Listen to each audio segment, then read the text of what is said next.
Howdy peeps, and welcome back to the channel for another review.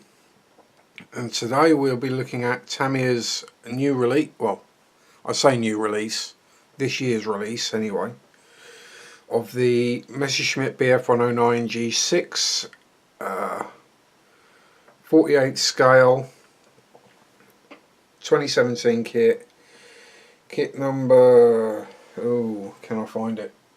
Can I find the kit number? Oh, 3,700 looks about right, or number 117 in the 1/48th range. Now, I've seen a couple of these being built and they appear to go together well. Well, I mean, obviously it's Tamiya, it's going to fit, and this does have some rather interesting features, especially for a 48 scale kit. Things you might normally expect on a 32nd. So without further ado, let's crack into the box and see what we get. Although, while I'm remembering, coming up on April the 6th on the ISM Friday Night Live at the Bench show, which is 7:30 UK time, and as the clocks change this weekend, I can't remember what time that's going to be anywhere else. But on that show we'll be hosting a night of auctions, all in aid of the charity Models for Heroes. So tune in, get your wallets ready, and let's raise as much money as we can for his fantastic cause. Anyway, enough of that for now. Let's get on with the matter at hand, which is a kit review.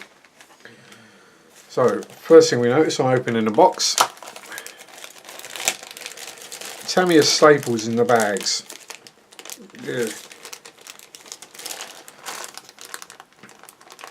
Always a bugbear of mine and many other people's. I understand it's possibly the most quick and efficient way for someone to seal the bags. It makes them a pig to open though, because you've got to pull the staples out or they scratch your parts, and you don't want to scratch your parts with a staple because that's going to be rather painful. So first sprue out of the bag, which is sprue A. Wow, who'd have thought it? The first sprue in the box is sprue A. What do you reckon? We might find sprue B second? Does this camera need more light? Is that what the screen's looking a little fuzzy? Let's see. Possibly. There we go. Oh, excuse me, a bit windy. So what do we have starting on this sprue? Typical Tamiya. No flash. Oh, you wouldn't expect it on a kit from this year at all. We start out with the put my teeth in. If you might realise that I've just woken up from a rather lengthy nap, so bear with me.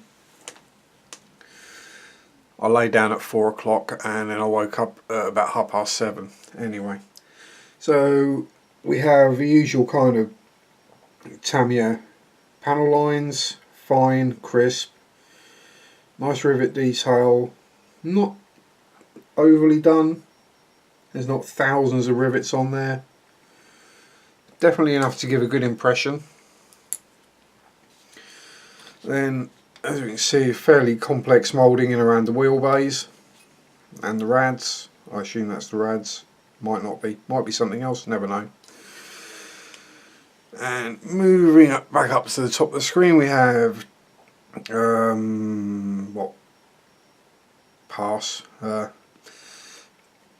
drop tank and underside parts for the centre of the fuselage.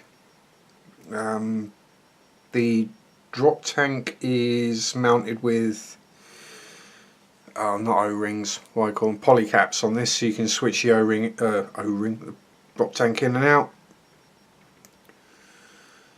Main gear, again typical Tamiya detailing. Lots of little fiddly little parts. And over to this side of the sprue we have what I'm assuming will be the interior of the gear bays, rads, flaps, various small, I think it's like the 20mm cannon pod, which replaces the drop tank. We have the separate wingtips as well, and on the back, yeah, the ejector pin marks are out of the way and they're really subtle, so good start. We're going to be expecting pretty much the same thing through all the sprues. Let's see if we can get this one open a bit quicker. Oh, that's staple out. And that's staple out, that's better. Storming forwards. And this sprue, sprue F, so not in all the right order, is the wheels, the various cowling parts and the upper wing surfaces. And as we can see, we have the under chin cowling, a couple of more small parts, wheels, a two-piece wheel, the tyre moulded in as part of the wheel, and it's got quite a nice tread on there. Nothing really to speak of in way of a seam line. Choice of different tail wheels, some more little greebly bits. Upper wing surfaces, we just have the panel lines and a couple of access hatches. There's no real rivet detail there. And then we have the two sets of front engine cowlings and covers, and the landing gear spats or covers. With this you can build it either engine on show or engine hidden up. So cowl flaps open or closed, but they're attached by a magnet, so you can switch between the two whenever you like, which works well for me. And as I say, the interior detail all looks good, and again the ejector pin marks aren't anywhere that's going to be a problem. There's a couple of tiny ones on the inside of there, but you know, bit of gunk and oil, you'll never see them.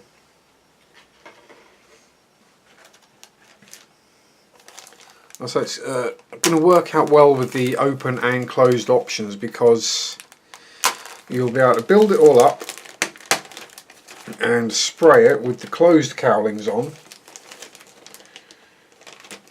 with all the engine painted and detailed.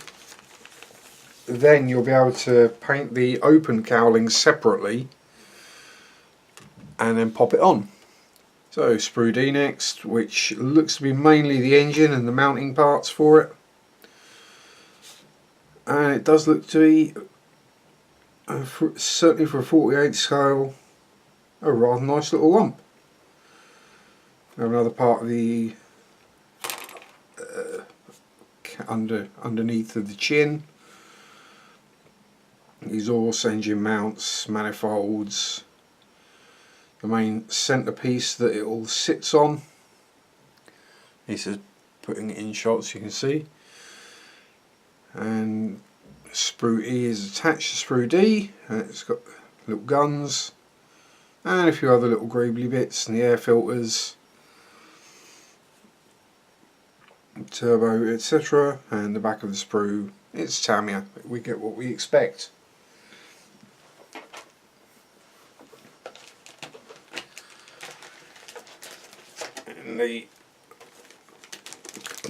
Considering the amount of options in this kit and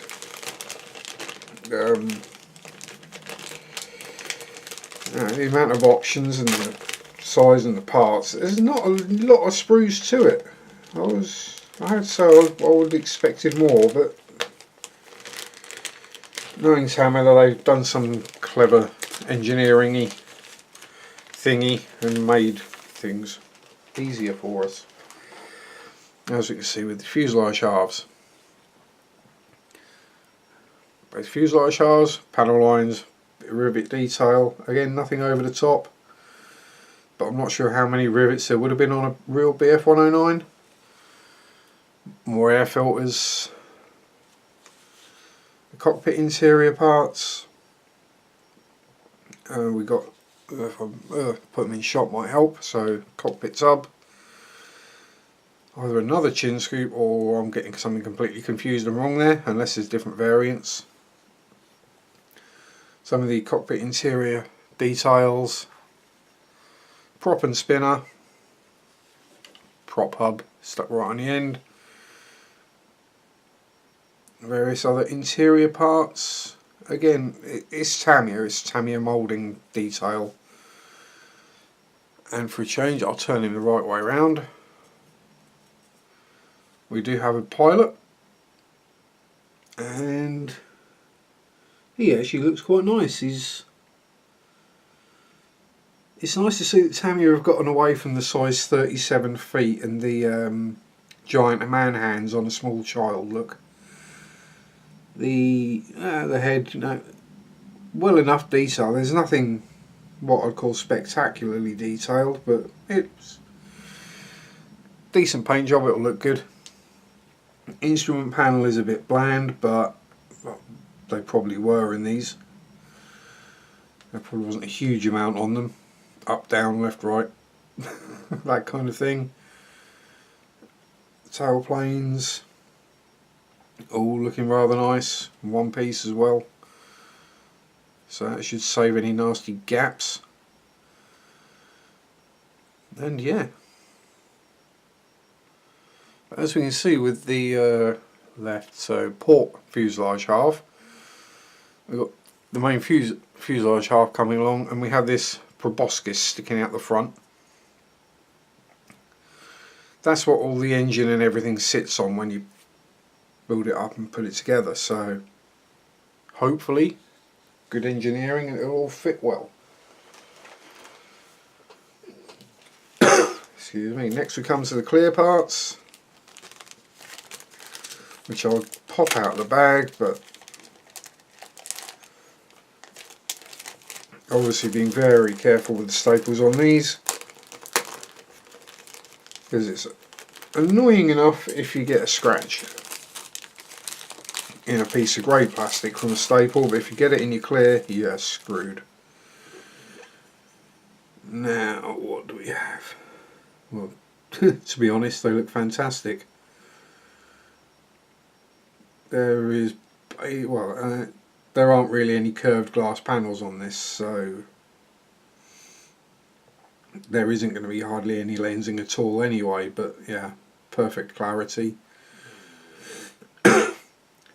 It's nice to see that on the front of the canopy, rather than it just sticking straight to the fuselage where the glass ends, we have a bit of fuselage here. So if you've got a slight step or a fit issue, you're clearing it up there rather than getting the sander anywhere near the clear parts. The armoured screen for behind the pilot, and various other little greebly bits, which are probably landing lights and the like, so we shall tuck that safely back inside its bag. And next we have a small bag containing the polycaps, some what look like just steel washers, which I'm guessing you CA glue in, or they click in, and a couple of tiny little, probably neodymium magnets, just for the cowlings etc. to sit on. So that's all gravy, that's all good. And we get the heat sealed bag. Come on Tamiya, you've got a heat sealer, you can do it on this one bag, why can't you do it on all the rest? Make life a lot easier for everyone. It would remove the one complaint about Tamiya kits. Well, one of the two. The other one might well be in this bag. Because the Tamiya decals aren't generally renowned as being the best in the business. Sometimes you can get good ones that are really nice. Other times you can get ones that are just so, well, that's not really a polite way of putting it, crap. It's unreal. They'll be about half an inch thick and they still, and they'll snap and do all sorts of nasty stuff. Do get the canopy masks, which aren't die cut. Got to cut them out yourself, but that's no real difficulty. Good sharp knife and you won't have any problems with those. As I tend to forget if I buy a kit and it's got canopy masks in it. So, first decal sheet. Well, the decals all look nice and flat anyway. Pretty thin. No, not massively thin, but you know, better than being too thin and they just disintegrate. But yeah, everything looking good. This is the markings for the different versions, I believe. Everything's looking nice there. They have economised by using one sheet of tracing paper rather than two, so the decals come excuse me, with that in between them rather than a sheet over each. And the generic Balkenkreuzers and the various other markings. And we do actually get swastikas. Now, I'm not a Nazi, I'm not a fascist. Well, I'm a communo-fascist, let's go with that one. But, damn, son. It's not very often you actually see those in a kit, especially when they're not chopped in half somewhere. Yeah, the rest of them all look all in register. There's not a huge amount of film around them.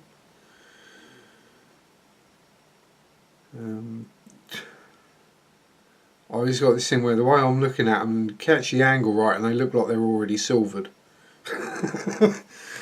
But yes, we can see how we go with that. So let's just pop these out of the way, pop them back in the bag for safekeeping. Oh, he says, trying to get them back in the bag. There we go. And we'll pop everything back in the bottom of the box, except for all the paperwork. So there wasn't an awful lot Tamiya could have improved on, to be honest, over the years from their kits. But this is one place where they have, and it doesn't take a huge amount.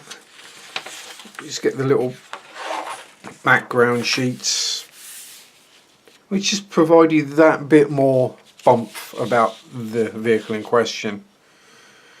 Sometimes you get a little bit of a background story about them and what was going on. It's just nice to have something to read with, you know, some of the specs of the original vehicle.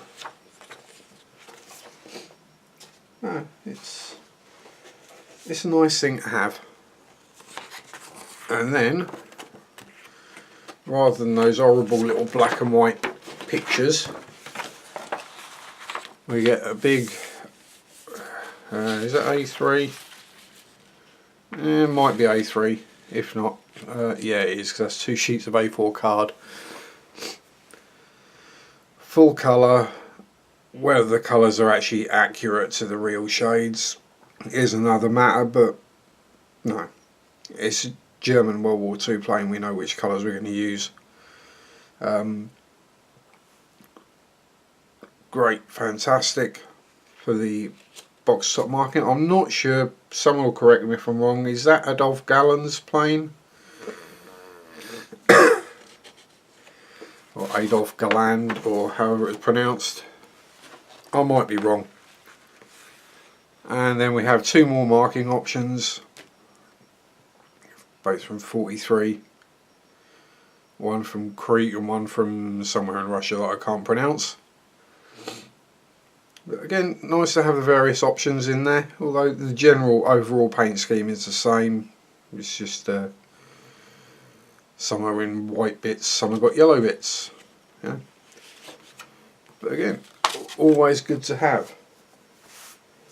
You can quickly look at the thing and you're not going, what? Right, so what colour's that? I don't know if I've got, where is it? Have I got it to hand? So I can actually demonstrate exactly what I mean. Is that the right bit of paper? Yeah. Rather than going through something like this, which is Zvezda's 172nd Yak 130, and trying to mask it, and trying to remember which colour. Alright, so that bit's 23, which is the aircraft blue. That bit's 30, which is the gold. Just look at a picture that's actually got the colours on it is a lot easier. So we've got the usual bit of caution bump, recommended tools, paints required, and that is one heck of a paints list for a Tamiya kit.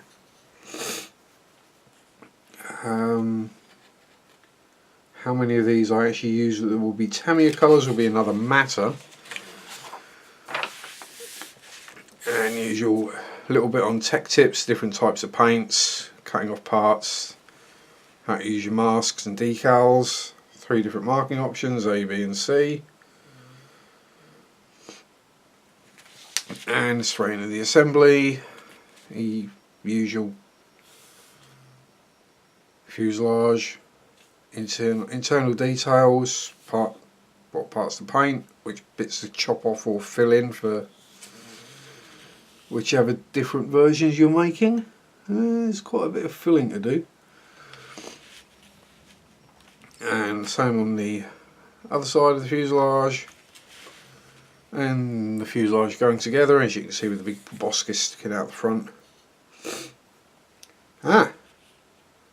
Actual aircraft has recessed channels here, do not fill. And it's pointing to the top of the fuselage and the bottom of the fuselage. So hopefully it'll fit well enough that we can leave a really nice delicate little seam there. Excuse I, a bit sniffly. Popping the cockpit internals in, seat, breech, colour callouts for the pilot figure, and the cockpit going in from the bottom, and front end gradually getting built up with the engine, and the engine, as you can see, just sits over that proboscis. And we have the tail going on, which is an interesting way of doing it. I've not seen it done that way before. But I'm sure with Tamiya's engineering it will actually fit. Tail wheel going on, building up the interior of the wings, popping the wings together, rad flaps on, all the various other bits going on to the wings. Because we can have it rad flaps up or down, there's different parts for that. Main flaps you can put up or down as well, I believe. Yep. And putting the leading edge teeth in again, leading edge slats on. Wings go on, and it's showing you pop the back in first before putting the front in. Landing gear, centre plate, drop tank, cannon gondolas.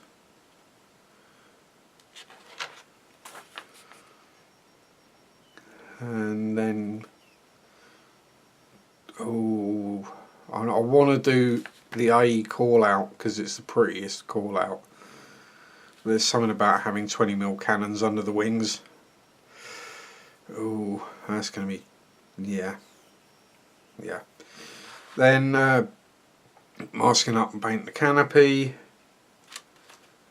The instrument panel actually mounts inside the canopy part.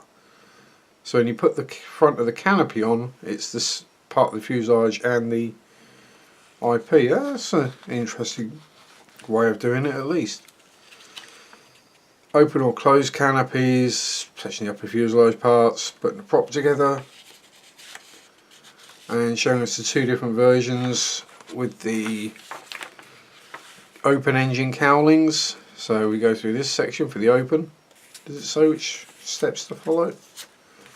Whether there are different steps for each or not. No, it just says both open and closed can be assembled and interchanged as you like. So we're popping the rest of the engine mounting, etc. together, and the various cowl parts all going together and going on. I'm just trying to look to see where it says to use the magnets.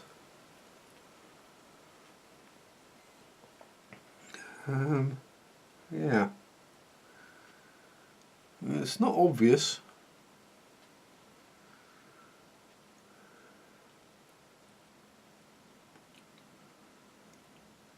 Unless it's just sitting on that honking great pin and clips in at the front. Maybe the magnets worth something else.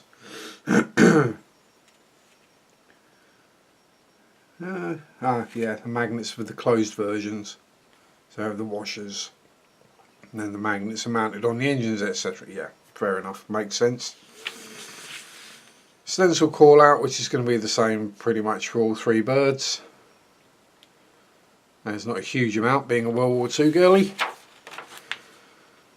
And we have another tech tip on the back, and it's saying about masking the inside of the canopy as well, if you wanted to paint that, obviously the interior colour if you're doing it open.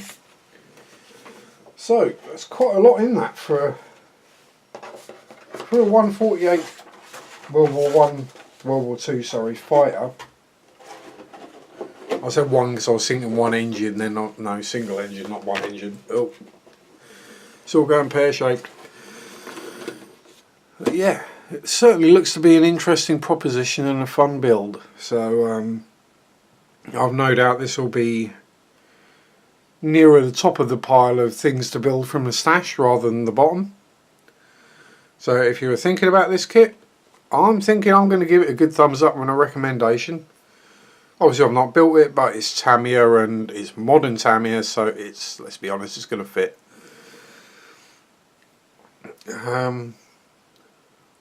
Yeah. Well, that's money I think I know I got mine from Amazon. It'll probably be available cheaper elsewhere. But yeah. Oh dear, having slight problems. So, enjoy your modelling. Peace out. If you liked what you've seen, subscribe, like, comment, all that good stuff. If you didn't, yeah, leave a comment if there's something I can change. But other than that, rock on and bye bye.